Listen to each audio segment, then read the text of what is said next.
Hey guys, welcome to our third lesson in our series on the Screwtape Letters. Today's lesson is going to be on Chapter 5, so if you haven't gotten a copy of the book yet, make sure you click that link in the description down below and get yourself a copy. Also, don't forget that if you would like to see any of the other lessons that we've done so far, go and check the playlist in our YouTube channel. Other than that, let's get started with the story.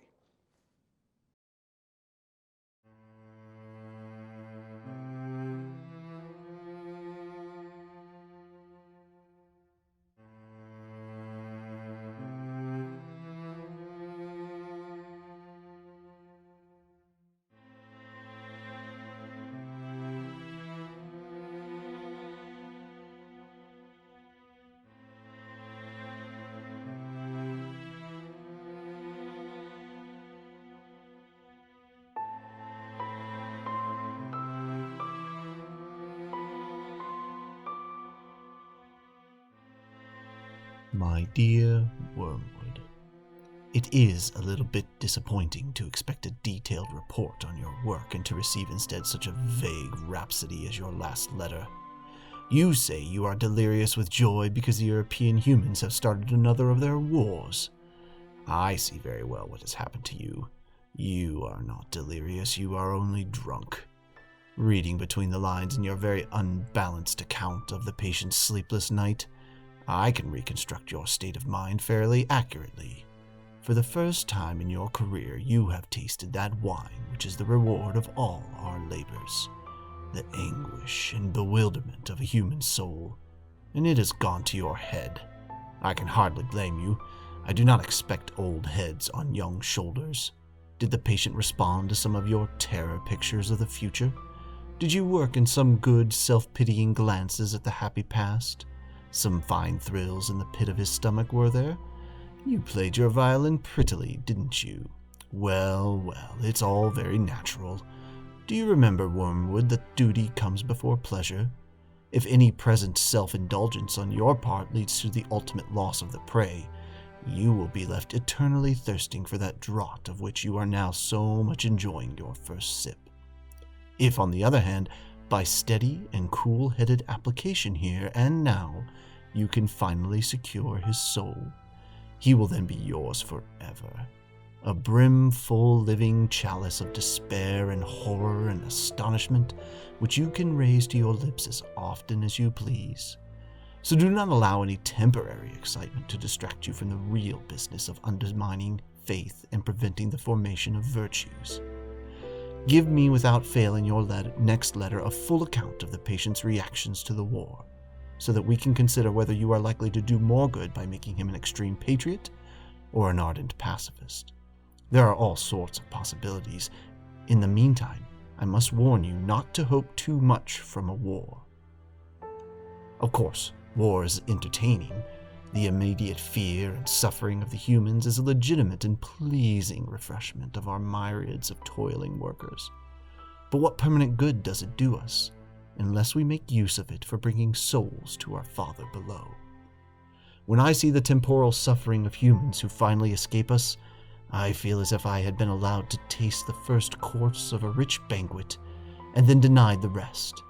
It is worse than not having tasted it at all. The enemy, true to his barbarous methods of warfare, allows us to see the short misery of his favorites only to tantalize and torment us, to mock the incessant hunger which, during this present phase of the great conflict, his blockade is admittedly imposing. Let us therefore think rather how to use than to enjoy this European war. For it is certain tendencies inherent in it which are in themselves by no means in our favor. We may hope for a good deal of cruelty and unchastity, but if we are not careful, we shall see thousands turning in this tribulation to the enemy, while tens of thousands, who do not go so far as that, will nevertheless have their attention diverted from themselves to values and causes which they believe to be higher than the self. I know that the enemy disapproves of many of these causes, but that is where he is so unfair. He often makes prizes of humans who have given their lives for causes he thinks bad on the monstrously sophistical ground that the humans thought them good and were following the best they knew. Consider, too, what undesirable deaths occur in wartime. Men are killed in places where they knew they might be killed, and to which they go, if they are at all of the enemy's party prepared. How much better for us if all humans died in costly nursing homes amid doctors who lie, nurses who lie, friends who lie, as we have trained them, promising life to the dying, encouraging the belief that sickness excuses every indulgence, and even if our workers know their job, withholding all suggestion of a priest, lest it should betray to the sick man his true condition. And how disastrous for us is the continual remembrance of death which war enforces. One of our best weapons, contented worldliness, is rendered useless. In wartime, not even a human can believe that he is going to live forever. I know that Screwtape and others see in wars a great opportunity for attacks on faith, but I think that view was exaggerated. The enemy's human partisans have all been plainly told by him that suffering is an essential part of what he calls redemption, so that a faith which is destroyed by war or a pestilence cannot really be worth the trouble of destroying. I am speaking now of diffuse suffering over a long period such as the war will produce. Of course, at the precise moment of terror, bereavement, or physical pain, you may catch your man when his reason is temporarily suspended. But even then, if he applies to enemy headquarters, I have found the post is nearly always defended. Your affectionate uncle, Screwtape. So now we are in chapter 5. And here in chapter 5, things start to change a little bit. Whereas before, Screwtape used to give a lot of generic advice about how people are to be drawn away from God. Here he actually gets a little bit into demonic philosophy and goals. We get to hear why the demons are actually doing what they're doing, what their eventual purpose is. The other thing that starts to happen in this is that we get our first glimpse into the actual time period that this story is taking place. There is a war that is coming, and Wormwood is really excited. Now, one of the great things about the Screwtape Letters is the fact that it's very generic. The stories, the statements, the lessons that can be learned from this can be applied to pretty much any person in any situation. Most people go through times where they struggle with their parents. Most people go through difficult times in their life where they have a lot of anxiety about things. And a lot of people go through times where they are worried about what their ultimate life goal is. However, in this story, what we do find out pretty quickly is this is very much taking place during World War II and the bombing of London. It's important to understand C.S. Lewis's background with war. When C.S. Lewis was 18 years old, he actually volunteered to join the British Army during World War I. He served for nearly a year, but was injured during his time there in a shell explosion. He was injured in 3 different places, 2 minor wounds in an arm and a leg, and 1 serious wound in his chest, and he nearly died. He recovered, obviously, but later on, his experiences in the First World War very much informed his opinions on many other things in his life. Also remember that this happened while he was still an atheist. C.S. Lewis was not always a Christian. But even after he became a Christian, his views on war didn't actually change very much. Through most of his life, he argued as a Christian that war was an unfortunate necessity and that extreme pacifism wasn't really a very good idea. In fact, he had many notable debates with pacifists of his time. With that background in mind, let's continue to look at the chapter a little more closely. We find at the beginning of this chapter that Screwtape is somewhat annoyed at Wormwood for giving him a vague report. And what he says is that Wormwood is now drunk on the anguish and despair that the patient is feeling right now because he just found out that there's a war that's about to happen. Now, I do find this rather interesting because what we get later on from Screwtape is the idea that what demons want is anguish and despair from human beings, that they actually feed on it. And that is why they strive to drag people into hell so that they can feed on their pain and anguish for the rest of eternity. But I really want to make something very clear. I know I said it in the last video, but you guys really need to understand the goal of this story is not to understand how demons operate. This is not a how-to manual on that. The purpose of this is for us to understand ourselves better, our emotions, our desires, our reasons for doing the things that we do. So please, don't think that because it says it in this book, that's the way it actually works. Keeping that idea in mind, one of my absolute favorite lines from this book is actually in this chapter right here. Let me read it to you. Did you work in some good self-pitying glances at the happy past? Some fine thrills in the pit of his stomach were there? You played your violin prettily, didn't you? You know why I love that line so much? Because of this. Now, I know that that's kind of silly, but think about it here for just a second. C.S. Lewis was an Oxford scholar who studied English literature. Charlie Daniels was a country singer. Yet both of them came to the same conclusion that demons play fiddles. I just find that kind of hilarious. You know, that's really not that funny. I didn't ask you. Seriously, if they were here right now, they'd be giving you a pity laugh. Ha!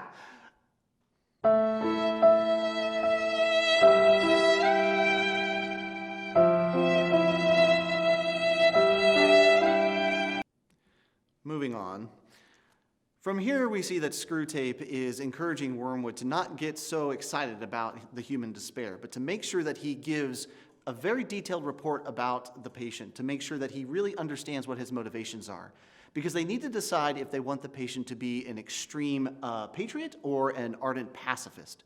And as Screwtape says, both of these extremes are useful to the demons. Here we start to see C.S. Lewis's view on life. C.S. Lewis was very much in favor of a thing called nuance. He believed that we should have nuance when we look at other people. Now, if you're not familiar with the word nuance, that means a subtle shade or difference in meaning. What he's saying there is when we look at a person, we can't simply look at one event or one statement and judge that person. We need to be able to look at their entire lives, look at every influence, everything in their background, every decision that they make, before we can really start to judge them. Now, I can hear some of you say, wait, Matt, I thought you said that there are things like absolute truth, that certain things are always right and always wrong. Only a Sith deals in absolutes. Well, regardless of what Obi-Wan Kenobi said, that isn't actually true. Gosh, you are such a nerd. Really? Dude, it only took you 3 videos before you did a Star Wars reference. Ha! Joke's on you. I was wearing a Star Wars t-shirt in the last video. This is sad. Anyway, it is true that as Christians, we believe that there are moral absolutes, that certain things are always right and always wrong. However, when we're looking at people, it's not quite so simple. We can't just look at one action that a person has done and judge them immediately to be wrong or evil. Think about your own life for just a second. Think about the last 2 weeks, and I want you to think about all the wrong things that you've done in the last 2 weeks. Get that list in your head? Now, ask yourself, if a person were to look at only that list of bad things that you've done, would they think you're a good person? I'd venture a guess that the answer is probably no. And that's how C.S. Lewis wanted us to view all people, not looking at only one part of their lives or only the bad decisions that they make, but to look at every aspect of their lives. The Bible actually says this very plainly in Romans chapter 3. No one is righteous, no, not one. No one understands, no one seeks for God. All have turned aside. Together they have become worthless. No one does good, not even one. Since we have all turned aside from God, we need to recognize the nuance in other people's lives and have charity toward them. God is the only one who can see a person's life as a whole, see every decision that they've made, every experience that they've had, every influence in their life. We need to see people the way God sees them as a whole and continue to have charity toward them and ourselves. Paul goes on and says in Romans chapter 3, "For all have sinned and fall short of the glory of God, and all are justified by his grace as a gift through the redemption that is in Christ Jesus." So we all sinned, and we have all been saved by God. So we should have charity toward one another. Now, what does this have to do with Screwtape making the patient either an extreme patriot or an ardent pacifist?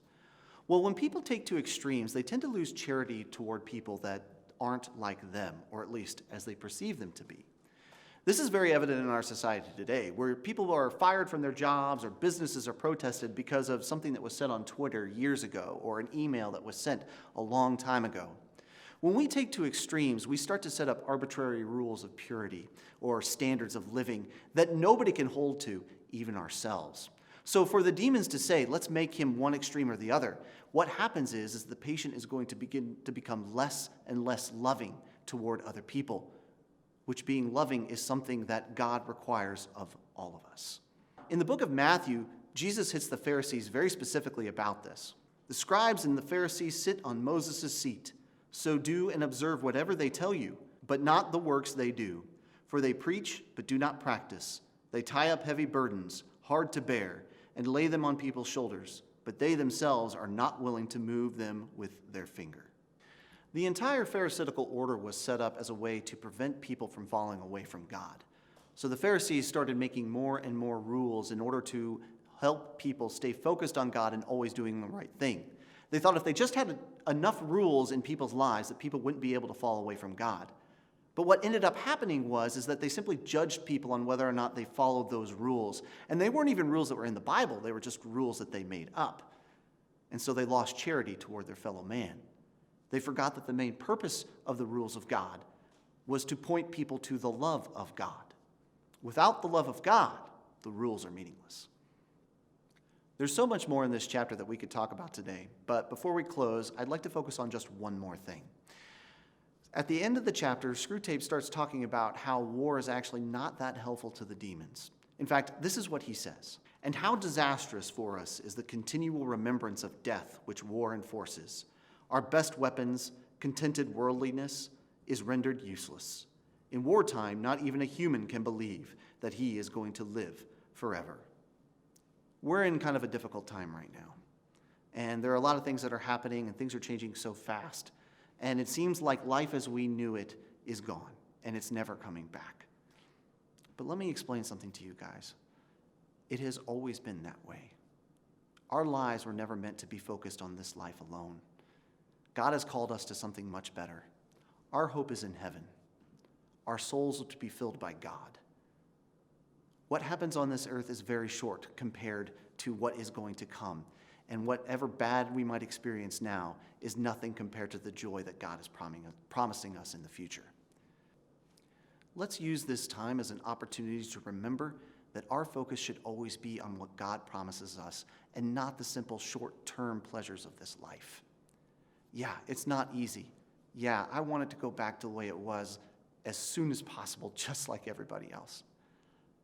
But I also see hope in this time, because I see people turning to God in ways that they haven't done before. They're asking God for help. They're seeking him out on a daily basis when they haven't done it in years. Let's remember that even though life has changed drastically right now, we have an opportunity to see God in ways that we haven't seen him in a long time. Thanks so much for joining me this week, guys. I'll see you next week. Hey guys, thank you so much for joining me again for our series on the Screwtape Letters. My plan is to have these out every week while we are still locked up in our homes, so I hope you guys are following me on Facebook and Instagram. And if you're not receiving the weekly email, direct message me or email me and let me know you'd like to be put on that so you can keep up to date on all the things that we are continuing to do. Make sure you're also going to our church website at www.cornerstonerock.org. And make sure you check out the youth section, and that has all of our stuff that we are doing for our teenagers. Not only do we have this series on there, but we also have Sunday school lessons that you can download if you'd like to see that as well. Thanks again, guys. I'll see you next week.